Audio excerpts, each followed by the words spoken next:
చుట్టూ అల్లిన లోకం నాకే సొంతం అంటున్నా. విన్నారా నేను నా నీడ ఇద్దరమే చాలంటున్నా. రాకూడదు ఇంకెవరైనా. అమ్మ ఒడిలో మొన్న అందని ఆశలతో నిన్న ఎంతో ఊరేస్తూ ఉంది.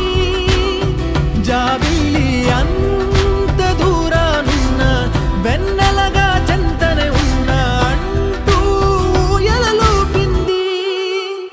జోలాలి తానే